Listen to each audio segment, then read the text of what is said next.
Good evening and welcome to the special town meeting for the town of Raymond. In the name of the state of Maine, you are hereby required to notify and warn the inhabitants of the town of Raymond, qualified by law to vote in town affairs, to meet at the broadcast studio at 423 Webbs Mills Road in said town on Tuesday, July 31st, 2018 at 6 p.m., then and there to act on Articles 1 through 3 as set out below. Article 1, to elect a moderator to preside at said meeting. I nominate Joe Bruno. Second. Move nomination cease. Second. So we have a nomination of Joe Bruno, and I need 3 ballots. Pass down that way. Or I can do 3 on this side, that way everybody gets to play. What's that guy's name again?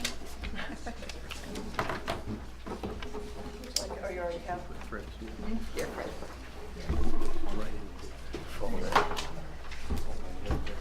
I was just gonna say, you sure you got nominated? Yeah.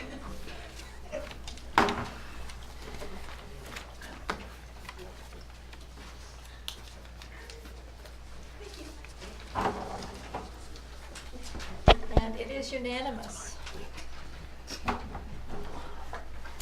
It was a squeaker, Joe. So, if you could raise your right hand, please, and say, I do or I will, read. I, Joseph Bruno, do swear that I will support the Constitution of the United States and of this state, so long as I shall continue a citizen thereof, so help me God. I do. I do swear that I will faithfully discharge to the best of my abilities the duties incumbent on me as moderator for the town of Raymond, according to the Constitution and laws of the state, so help me God. I do. So if you could sign your oath right there, please. Unmute your mic, Joe, please. Okay, couple of ground rules before we get going. I'm going to ask for unanimous consent for out-of-town employees to be able to speak at this meeting. So I'm going to have a motion, please. So moved. Second. All in favor? Thank you. Can you please make sure your phone is on silent or vibrate? We have 2 articles to deal with for the special town meeting. And we're going to start with Article 2. I am not going to read the ordinance change. There's a lot there. Hopefully you all had a chance to read it. Shall an ordinance entitled Ordinance Establishing a Moratorium on Registered Caregiver Retail Stores be enacted? Do I have a motion? Motion to approve Article 2. Second. Been moved and seconded. Any discussion? I have a question about it. Okay, you can step right up to the microphone right here. State your name and the town you live in. And My name's Charles Hawkins. I just moved to Raymond a couple weeks ago. I'm also the owner of Maine's Alternative Caring in Wyndham. So my question about your moratorium that you're proposing to put in place is that, while I get that it expressly limits caregivers from operating a storefront as defined by the new law, I'm really kind of curious because there's no language in there that prevents a caregiver operating in a different type of retail establishment from continuing to sell medical marijuana out of that establishment. It's my understanding that right now, talking to the attorney, is you cannot sell medical marijuana out of an establishment where there's like a recreational use at all, that type of thing. That wasn't what I was suggesting. I'm sorry, go ahead. So what I was suggesting is, for instance, somebody owns a tobacco shop where they sell bongs and pipes, so they have a retail zoning to do that. They just so happen to be a state certified caregiver like myself, but they haven't applied for any retail licensing. This specifically addresses caregivers that apply for a medical marijuana retail license within your town, but it doesn't address any caregivers that say own a t-shirt shop and decide out of their back office they want to sell medical marijuana. Scott, would that be you? Still, I mean, that still falls under, you're selling it as medical retail. You would have to list that, I mean, as far as when they come forward for. Okay, I'm okay with that. I just know it's going to be tried. Okay. So I'm wondering if that's the stance in Raymond, basically, you know, I gotta go back to Wyndham and have discussions with that town, and we're trying to figure out how Raymond's stance is on it, so that we can define the same ordinances there. And I already have a retail license from Wyndham, so we're kinda curious as to how you guys are gonna handle that enforcement. So if that clears it up, I know there's plenty that aren't gonna wanna shut down. And my second question was about, the delivery services that operate within the town of Wyndham. The questions come through the chair, please. Oh, I'm sorry, my apologies. First time. No problem. Yeah, go ahead and ask your question. So, yeah, in addition to that, I was wondering if you were gonna require any kind of town licensing, for the delivery services that operate within the town of Wyndham, or Raymond. Well, one of the things we're trying to do with this moratorium is figure out what's best for Raymond. And that's why we take a time to stop, take a look at the laws, see what's safe, what's the traffic, what's all of these things, and figure out what we want to do for an ordinance in our own town is what it is. And that's what we're asking for with this. Right. I guess, my question was, is all of that inclusive in this moratorium? Is it stop all of that while this moratorium is in place? Should it be approved? Yes. Okay, thank you. It's my understanding that caregivers can still do their, Existing can yes. operate, but new, yes. Okay, thank you. Anybody else? Yes. Vicky Woodbury, 20 Egypt Road. I'm just wondering why Raymond wants to create its own ordinance and why wouldn't follow state regulations. This ordinance is just a moratorium to carry us through to the time that the new law takes effect. Because the wording in the new law in regards to the caregivers. The new state law? Right. Okay. The new does not take effect for 90 days after the session ends. Where it's in question is when will that session ever end? It's been determined when that will actually take place. What this does is puts a stop on it right now as far as the caregiver side. As far as recreational use and that's already covered under existing law anyway. They have to go through special permitting and whatnot on that. So this puts a stop on that until the new law takes effect. So it puts a stop on both recreational and medical? Yes. And after the 90 days, would we adopt the state state regulations at that point, or would we still think we need to adopt our own, create our own? That's What we would have to do would be create our own if we wanted to opt in. The way the state law, the new law is written, is it's presumed denied unless the town votes to bring it in, to allow the use. So it would then first have to, someone would first have to ask, it would then have to go through planning board or whatever to see what ordinances may or may not have to be changed at that point. But the way that once the new law takes effect, everything is presumed, is denied unless specifically approved, yes. And medical marijuana and adult use recreational are two completely different things too. Right. I just, I'm assuming people are aware that medical marijuana is used for cancer and ulcerative colitis and Crohn's and PSDD and severe nausea and all kinds of really critical health issues that normal drugs cause a lot more side effects than medical marijuana. So Well, and with those caregivers, they still can go to the caregivers and get the prescription. If they have a prescription, they can still go, so it doesn't stop that. So this will just This is stopping the this will just storefront. stop Just- people from buying in Raymond and they just go somewhere else. No, this is putting a hold on storefronts, just In opening up Raymond. all over, yes, Right. So if people wanted to go to a storefront, they would just go to another town. yeah. Okay.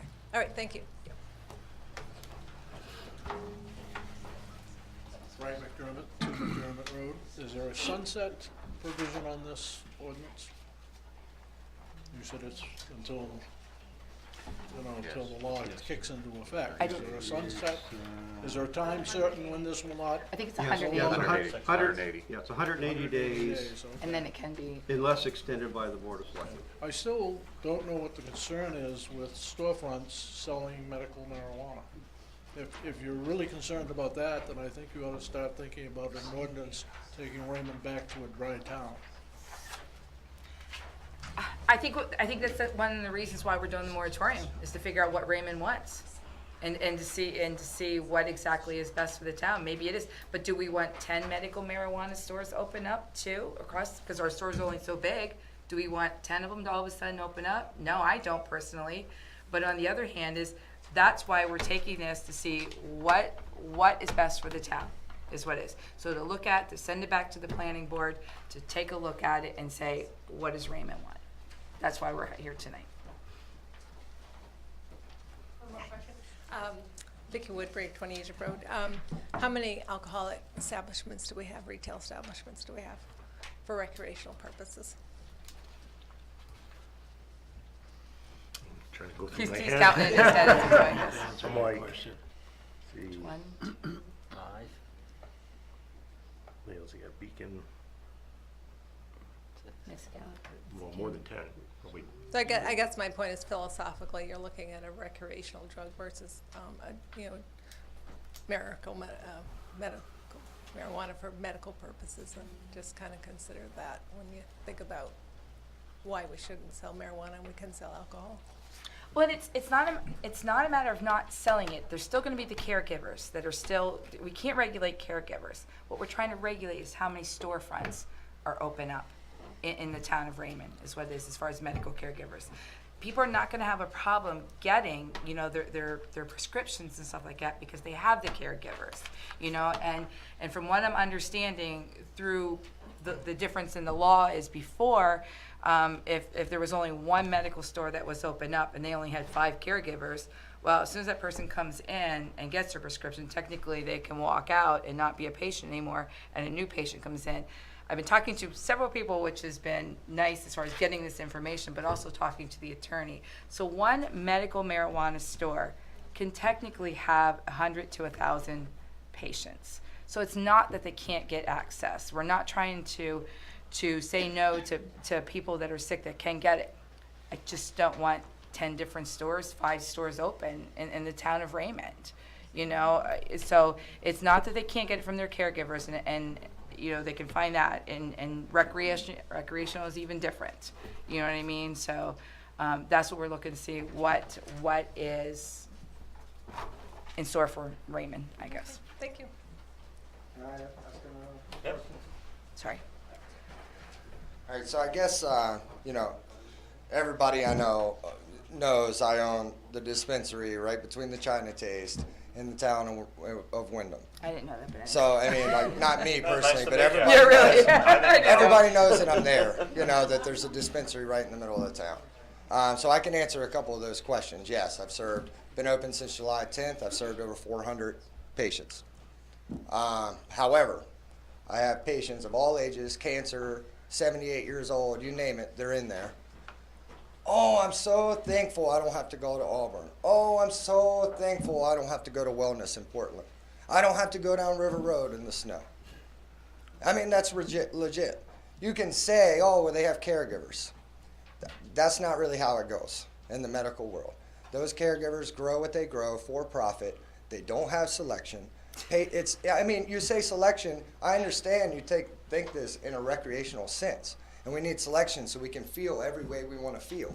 But you can't just give somebody with cancer any strain of marijuana and expect that's going to give them any benefit. Or epilepsy, any strain of marijuana, and it's going to cure their seizures.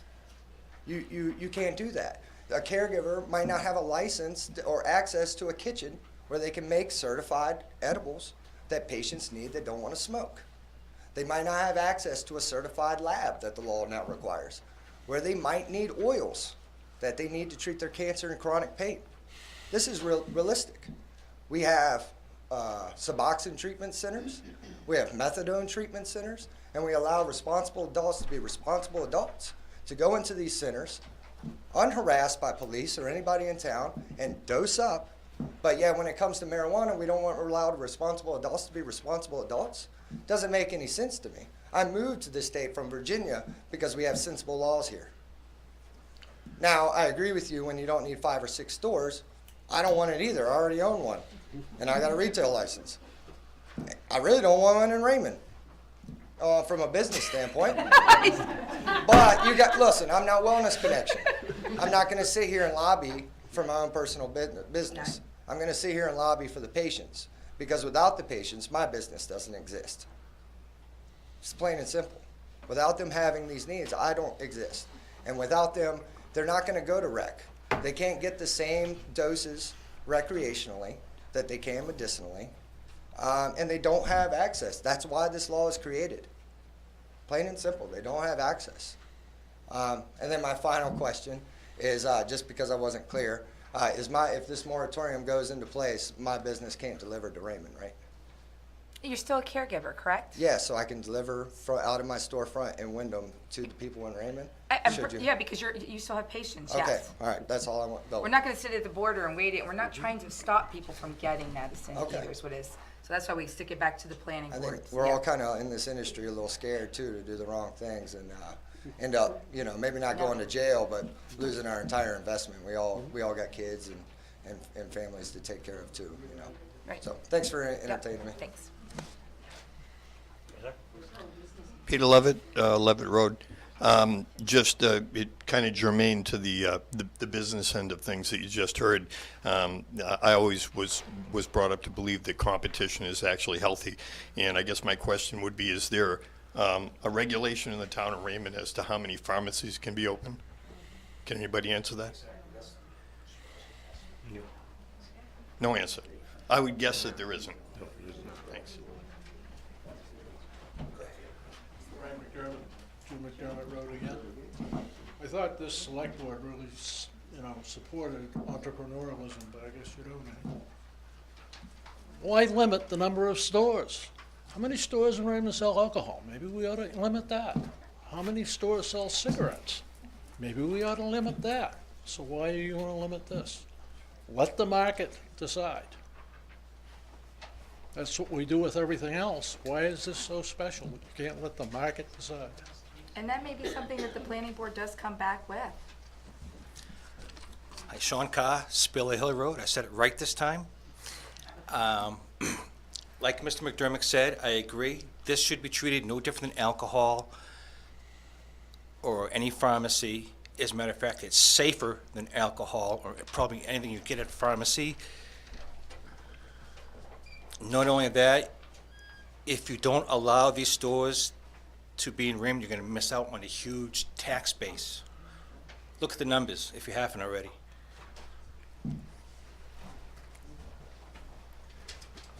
Anybody else? Joe? Yeah. A lot of the arguments that are being made are second phase arguments. What this is doing is saying, let's take a time out, let's take a look at what we want to do in relation to what the new law is and make decisions going forward from that. All this does is says, let's take the time and look at it and figure out what we want to do, how we want to get there, and what does the town want to do? Right now, there is, once the legislature finally adjourns, this new law will take effect, which essentially is going to put the stops on everything as well. So all we're doing is saying, okay, let's take the time prior to that. Let's throw it back. Let's do it. Let's figure out what we want to do and where we want to get to, and do that. All the arguments that are being made are perfectly good and valid arguments for the next phase, which is what do we want to do and how do we want to do it, so that do you want to do it just in the commercial zone? Or what do you want to do? So, we're not saying absolutely that it is or is not going to happen. All we're saying is let's take the time and do it. Look and see what it is. 6 months, Leo Stream. Grace? Grace Levitt, Levitt Road. My question is about the time frame. So we don't know when the special session is going to adjourn exactly, or who's going to declare that it has adjourned. But then you still have 90 days. Right. Plus, people have known about this for quite some time as well. So I would hope there's some thinking already going on about it. So I do have a question about that, but, well, not really a question, a comment about that, but a question about number 5, effective date. It takes effect immediately upon adoption, if this body here, the special town meeting, adopts it, and then expires on the 180th day unless the Board of Selectmen extend it. So the extension would be in your hands, not in the town meeting hands? Yeah, this The would be- ordinance would be, but you could extend the moratorium. The extension would be, yes. So we would be voting on a moratorium that you could extend indefinitely, possibly? I'm not saying you would do that, but that's my question. One time. You can do one extension. Okay, it And doesn't again, say if- that. If the legislature ever adjourns, then, then that becomes the gating item, then that becomes the 90 days from when they adjourn. So Hold if they on. never adjourn, then yeah, then you got an issue. Well, But let's if they- say, let's just say they adjourn August 31st. Mhm. So the state law goes into effect 90 days after that. That's Is that what correct. you're saying? Okay. But the moratorium, if it's voted on and The accepted moratorium is here, moot- The moratorium is moot at that point because the state law takes effect. The state law has precedence over it. then why are we doing moratorium? This is really getting less clear as I'm listening. Doing the moratorium to get us through till the time that the state law takes effect. We don't know when that is. That's the whole issue, is to get us, is to put the brakes on until the state law takes effect, at that, so that then everything can be looked at and determine where you want to go. That's not how I'm reading it. I'm reading it saying that if we adopt the moratorium, it will expire in 180 days from today, if it's adopted today. Right. But the Board of Selectmen could extend the moratorium, and it doesn't put a limit on that I'm seeing. So before the 180 days are up, doesn't it say you could then extend it? That's what I'm reading. That's what's not clear here. Unless the state law takes effect. But it doesn't say that either. Well, So that's just. that's what it normal. is. State law supersedes. So the ordinance. 180 days wouldn't necessarily be 180 days. Correct. It could be a lot shorter. It could be. And you could not extend it? Because the Not if state there's law is state saying law. 90 Not if the days. state, not if the state law, once the state law takes effect, that supersedes. Okay, so then I'll go back to my original comment. We don't know when the state law will be taking effect, but Right. you have at least 90 days from now, possibly 120 days, possibly 180 days. So I guess I'm just not seeing the need Well, for the this. latest the legislature can adjourn is December 2nd. So that's a lot of time for 90 days after December 2nd if it goes that It's long. automatically adjourned once the next session starts. Okay. Okay, well, that's good to know that there is an end for that, but still, that's quite a bit of time. So I guess I'm not seeing the need for this, but it's interesting discussion. Last question, I swear. Has the town approved any retail licenses for retail stores for caregivers yet? Okay, thank you. Yep. Dana Desjardins, 64 River Road. I've been a medical patient since 2010. The reason being is my doctors told me I could not take prescription pain medication anymore for my chronic back pain. It's worked, and I look at this as if we have more people competing against each other, maybe it'll keep the price down a little bit. When you only have one caregiver with a storefront, it just drives up the price. So you're going to go back to the black market and get your weed wherever you can.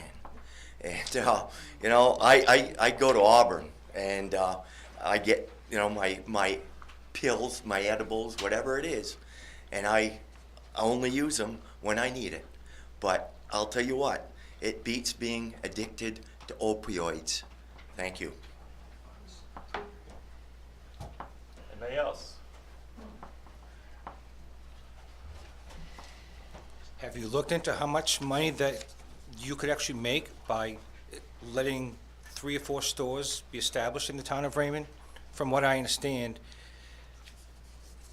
the municipality it's like a 10% or 20%, I don't know, but it's pretty high. It's a pretty high number. It's a lot of money. Have you No, I haven't. looked into that? Nope. That's the Well, point of I checking. mean, that would benefit Raymond residents greatly, I'm sure. That- Maybe it should be looked into. I that- don't know. Just a that- suggestion. That tax on that is on the recreational side, not on the medical side. As Is far- that what we're talking about, recreational? No, No. medical. Okay, I don't have forgive me, I don't have one of these with you. Thank you. Can I make another comment? Yep. Please. Again, Dana Desjardins, 64 River Road. The town of Raymond, the voters overly approved both the medical and the recreational marijuana. So we have to do what the will of the voters, I guess, right? Everything's the will of the voters, so let's do what they want and listen to them for once, please. Thank you. One of the reasons why, too, that we waited and kept waiting on doing anything is because the laws kept changing. They changed all the time. So we would talk to the attorney one week, and the next week it'd be different. So that's one of the reasons why we waited so long, too, is to figure out what the final law is going to be, because it has changed so much. So, I just want to say, 6 months is very extreme for something that you've known was going to be coming down the road for a long time. we don't know if it's gonna be 6 months. That's just it. So, Well, if it's in writing, you expect us to vote on it, then it's 6 months. Unless the state says otherwise. Okay. Anybody else? So the question before you is, shall an ordinance entitled, an ordinance establishing a moratorium on registered caregiver retail stores be enacted? If you are in favor, you will vote yes. If you are opposed, you vote no. Only people who are residents of the town can vote, and you have a green card in front of you. All those in favor? Opposed? The motion fails.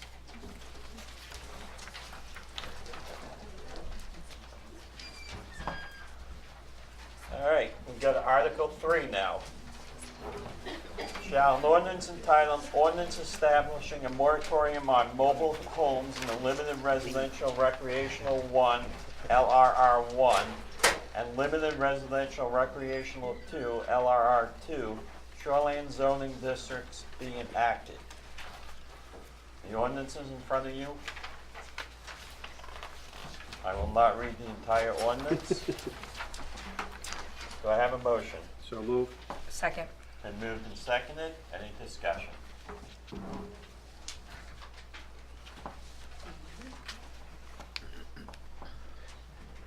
Hi, Sheila Burke, 63 Hancock Road. When I first heard about the ordinance, we didn't get a lot of the detail until pretty late. I was like, wait a minute. But now that I really see the detail of the ordinance with my planning board experience, we don't have any way to ensure that those dwellings are safe. You know, that to me is one of the biggest problems that we have with this. But my question, and so I support us looking at that and making sure that safety, structural integrity, wastewater treatment, all of those things are followed. But my question is, why just mobile homes and not mobile, as our ordinance reads, mobile/manufactured homes? I think it Why are says we- it. Doesn't it say it in the Does it ordinance? say that? I think it does. Okay, so we're gonna look, we'll It says look at, manufactured housing. okay, so we'll look at not just the mobile home part, but the manufactured home part. And again, the same moratorium Yeah, it's applies. under the first whereas. It's like manufactured housing type. Okay, all right. So we'll be looking at both. And the same moratorium rules apply as to the discussion that we were having earlier. In other words, X number of days unless extended by the select board, correct? Correct. Okay, I just want to speak in favor of this. We need detail to make sure people are safe in these things. Anybody else? Frank McDermott, 2 McDermott Road. I guess I'm being labeled as a redneck because I live in a manufactured home. And I don't understand what the problem is. If someone is making substandard mobile units, then they should be outlawed in the town. But if they are making a mobile unit that basically meets the requirements, they should not be zoned out.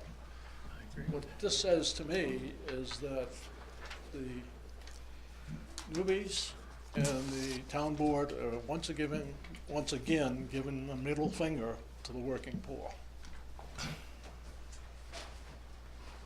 Yes, please.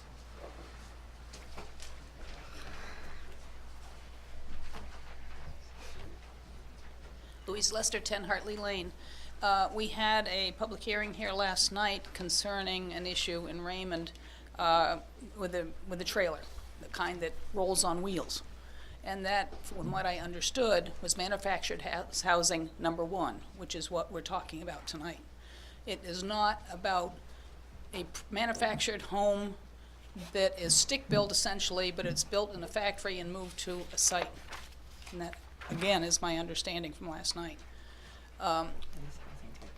I was surprised last night, having spent 20 years in the town hall plus, however not in the code enforcement office, that manufactured housing one or trailers are not inspected by our code enforcement officer. It is expected that the manufacturer has done the inspection of this trailer, and we as a town have to accept that. He does not have the right to go in and inspect these homes. The other thing I'd like to say is we do allow them in the rural zones. It's not as if we don't allow them at all. And if I remember correctly, our Village Residential 2 area off of Route 121 can actually have a mobile home park, unless that's been changed in the last 3 years. So it's not as if we are not allowing low-income people, if they're the people that want to have a mobile home, into Raymond. We do allow them, we do encourage them, as far as families are concerned, and true, some people that can't afford a stick-built house might want to do, a trailer. In the shoreland zone, LRR 1 and 2, it probably could be assumed that having a trailer beside $1 million house might devalue the $1 million house. There are people that are biased, and if you wanted to sell your home and your trailer is sitting beside it, you might not be able to sell it. Thank you.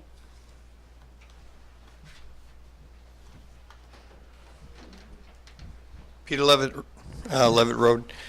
Just a question, because I always have questions. So as far as the state model for low-income housing in Maine, where does Raymond stand? Anybody tell me that? In other words, what percentage of our housing in the town of Raymond is low-income? I can't tell you, but it's a low percentage. In the state model, there's actually a state model for that, and so that might bear some looking into in making these type of decisions. I don't believe there are hundreds of people lining up to put trailers down on Raymond Cape. And if I had $1 million home and it was next to a trailer, and I thought the reason I couldn't sell my $1 million home was because there was a trailer there, I might buy the trailer.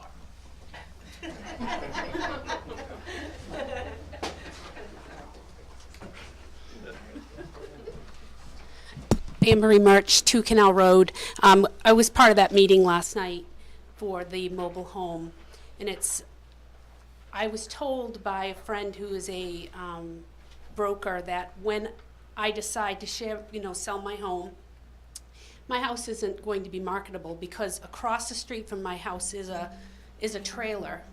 It's a used trailer. It's a 1981. Nobody has asked. We heard that it was a private sale. So who's looking at this? She said about safety, we 100% guarantee, but this trailer is going to be used for rental. When we moved into this development, we stayed there. Nobody moves. How many years? 30 years, I think. We have people that have been living there. We made the decision to stay there instead of move to Falmouth. I believe my right, I don't want to see a mobile home across the street from my house that's going to look like the town dump. We live in a beautiful, beautiful area. You go down the road, it used to be an old sand pit, and it's gorgeous. It's private. It's a family area. And now we're going to have more traffic. It's going to be, I'm sorry, disgusting. If that offends somebody, I'm sorry. But I didn't sign up for that when I moved there. And unfortunately, it is shoreland zoning. And I don't understand how all of a sudden it's there. It was based on, we had a document, I'd like to talk about that too, a document that's sitting behind his desk. It's an excerpt. It says there are not supposed to be mobile homes. Now we're talking about manufactured. So can somebody make up their mind what can and can't go there? Because this is going to affect the sale of my home. And maybe anybody that moves there that's renting. Has anybody been up in Casco to see the kind of shenanigans that go on there? I'm not trying to discriminate or anything. I'm just being clearly honest with you. Have you taken a drive up there to look? Up on Tenny Hill Road, how many times the police are there? We're not talking about just one mobile home, but there's going to be, we believe there's going to be a second one. So it is shoreland, guys, I'm just saying. So, One of the things that happened out of that meeting last night is there was a motion by the Zoning Board of Appeals to kick it back to the Select Board to do some research on that piece of paper, is what it is, and that's what's going on right now. So Sue Look is the one that's going back on the research to see where this paper is, to see if it was actually an ordinance that was voted in, to see if it was some kind of town regulation, whatever. So that is right now in the process, is what it is. Sheila Burke, 63 Hancock Road. I would certainly hope that no elected representative of this town would ever consider zoning out affordable housing under any circumstances. But we do have zones for a reason. And this is specifically addressing LLR1 and LLR2. Shoreline zone today is extremely strict in terms of exactly what can go on it. So I hear you, there's probably some history there that needs to be looked at. But again, mobile homes in the classic mobile home form are considered affordable housing. They're in particular in Maine, looked at for seniors as a way to stay in their community when they can't afford or maintain or honestly have mobility within a classic home. But again, and that's my concern. My concern is that we have some authority to make sure that people are safe in our town.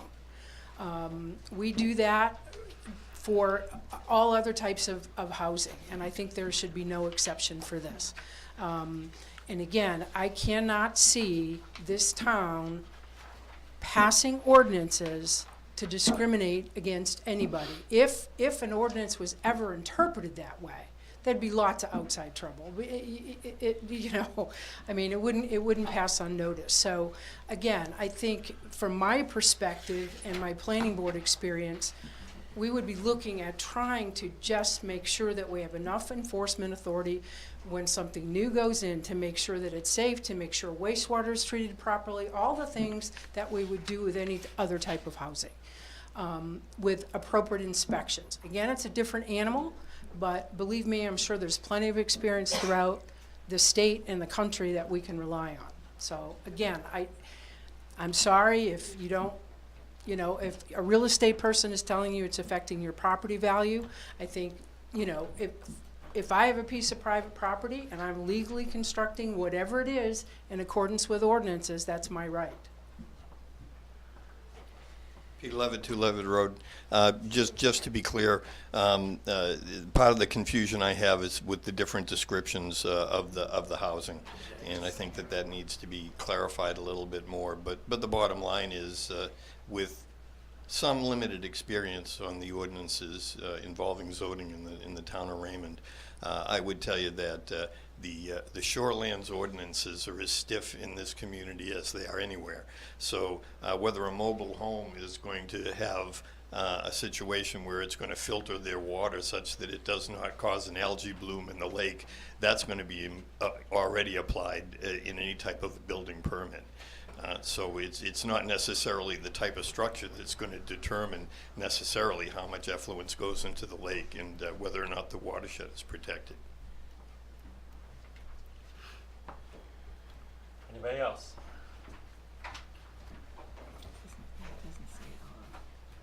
Doesn't say mobile home one on there. Grace Levitt Road, I'm sorry, I'm more curious than anything else. What's the difference between manufactured housing type 1 and type 2? What's a type 2? Because to me, there's a big difference between, oh good, he's ready to answer. No, we're laughing because what happens is literally trying to figure that out and questioning that, and that's what we did, is we found that out. Well, the reason I'm asking is because to me, there's a huge difference between a mobile home, trailer / whatever, as opposed to the modular homes that you see coming down and blocking traffic on Route 26 in the morning. Right. So type 2 is. Scott Dvorak is the code enforcement officer. Great. Type 1 is a newer, it's considered a 14 or wider, newer than 1976, has a pitched roof on it. It has a trailer, hitch, wheels. That's manufactured housing type 1. Type 2 is a house that it's brought over in sections It has to be on a full foundation.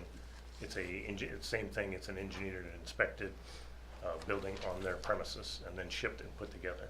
So this is really just eliminating the ones that are technically on wheels, is what Well, you're saying, or has a hitch? Yeah, manufactured type 1. I don't know, I believe that's the only moratorium is for the type 1. That's what this says, Yeah. but it's, what's confusing is the definitions don't distinguish between type 1 and type 2. So if you mean by type 1, a trailer, Yeah. Basically, that's different from what they call newer mobile the modular homes. homes. That's type 2. That's type Okay, 1. that helps a lot. Yeah. Thank you. Okay. Anyone else?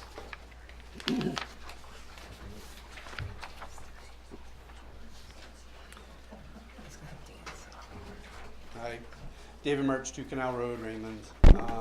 I too was at the meeting last night for that discussion. I think one of our concerns is that when you look at type 1 modular homes, they are considered personal property as opposed to actual real estate. And so they do depreciate over time, and they have life expectancies. And so, you know, typically a mobile home has a life expectancy of 30 to 55 years. So, and then the whole issue of whether or not the CEO has the ability to, you know, inspect those for placement. So I guess what I want to say is I appreciate the fact that this is proposed to be a moratorium. Simply, it's not, you're not out here to say they can never be placed there ever again. It's just simply the fact that this is proposed for a moratorium to actually, if I'm understanding this correctly, to understand more about what this is all about and to review properly as a town, the zoning board, to make a decision where specifically type 1 manufactured housing should go or shouldn't go. And I'm hoping that would additionally include, you know, authorities for the CEO to do what he needs to do to ensure that we're getting something placed there that is going to be safe and that's going to be good, you know, for the community. So am I understanding correctly that this is a moratorium in terms of giving the zoning board enough time to make correct decisions on what should and shouldn't be placed and where? Yes, we actually have sent it back to the planning board to investigate this and to say what exactly is the manufactured home, what is the mobile home, where is it allowed, where is it not allowed, where is it, where isn't it? So it's gone to them, but I don't think you've had a second meeting to even start discussing it. So this gives them time to investigate the issue, to check into it, figure out, again, you know, once again, it's not making a decision, it's to learn more about it. Sure, and I think last night was the zoning board of appeals in terms of a specific, placement of a trailer on a shoreline property. But what we're voting on tonight is an actual moratorium, correct, for all trailers or manufactured housing. Only in LRR1 and LRR2. Right. The actual final decision comes down when the ordinance is written, and that goes to town meeting to be approved. And I guess that's what my point is tonight is I appreciate the fact that you are willing to take the time, minimum 180 days, to actually have the zoning board look into this. Not specifically for what we were talking about last night with regards to that one placement, but just in general, so that we can avoid future situations, you know. I'm hoping I'm making sense of that. Yeah, But, yeah. Scott, you want to say something? Yeah, a couple of times I've heard about is being able to inspect them. I do not have the authority or jurisdiction to do that. They are built in the factory. They have their own inspectors. They look at them, they ship them out here. The only thing I can look at is the connections outside, whether it be in the septic system, an electrical, the foundation. But I have no authority in those structures, whether it be a type 1 or a type 2. yeah, I guess with that, I mean, for the issue that we're talking about last night is, that one is a modified home. It's already come from the manufacturer and has since been modified. So in this case, it sounds like Scott's not even going to be able to look at that, even though it's not direct from the factory. It's been since modified. We're not even sure if this is a private sale or if it's coming from somebody who actually sells manufactured housing. But it has been modified, and still Scott's not able to inspect that. So we would hope that potentially could be considered at the same time with the zoning. moratorium. Okay, let's see, that kind of presents itself unique. I do understand about it depends on where it was originated from. If the permits were taken out and were inspected, then I wouldn't inspect it because it already had been. That would be the only thing that would have to be determined. And if they did modify it, then yes, I would be able to look at it at that point, only in the interior part, but not on the structural elements of it, unless they cut that as well. Thank you. Nice question. All right, I'm gonna ask Scott a question. Through the chair. You're enjoying that. Okay, Mr. Bruno. All right, I want to know from Scott is how can we change it? Can we, as a town, say to him that we want you to inspect these because as the buildings are going up for businesses, as houses are going up, he does these inspections, and I understand from the manufacturer. I'm going to look at him even though I'm talking to you. As the manufacturer does the inspections, I get that. And then when they do the inspections, they ship it, they set it up. But from that point, after they move it, then it's all of a sudden it's a new structure in a new town. So meanwhile, it's being moved, it's being jolted around, it's being, shifted and everything else. So how safe is that? And I guess as a code enforcement for any building that's being put up and checked out all the time through everything you have to do, why are we not? And what can we do to get that on your list of things to do? I understand from the manufacturer over for a new one, but this is 1981, I believe. For some of that, you'd have to deal with the Maine State Housing Authority. Okay. Manufacturing, because that's what dictates this. That's basically how it's written, that we are not allowed to look or inspect anything that is built on there, whether it be shifted here or, if it shifts as it's here. If we see something that's broke, if I'm walking around, I can say I can recommend you do that, but I can't mandate that they do it. Peter Levitt, 2 Levitt Road. Question for the code enforcement officer. So, when they shipped the Mexican restaurant in pieces and put it together down on 302 in Raymond, you had to inspect all of that, right? That the engineer did. Engineering did, but Their engineer. it didn't come under code enforcement for the town of Raymond. Not for the connections on that, no. The engineer did the plans prior to. Yeah. That they had hired, and he was doing all the inspections for connections on that. So if I built my house conventionally, and then I cut it up and put it back together again, you wouldn't be able to look at it, right? I would still be able to look at it. You would be. Yes. Please don't cut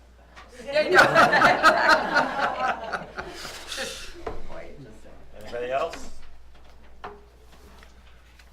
Okay, so you're voting on Article 3, shall an ordinance entitled Ordinance Establishing a Moratorium on Mobile Homes in the Limited Residential Recreational 1, LRR 1, and Limited Residential Recreational 2, LRR 2, shoreline zoning districts be enacted. All those in favor? Opposed? Motion passes. So, Motion to adjourn? Second? all those in favor? Thank you.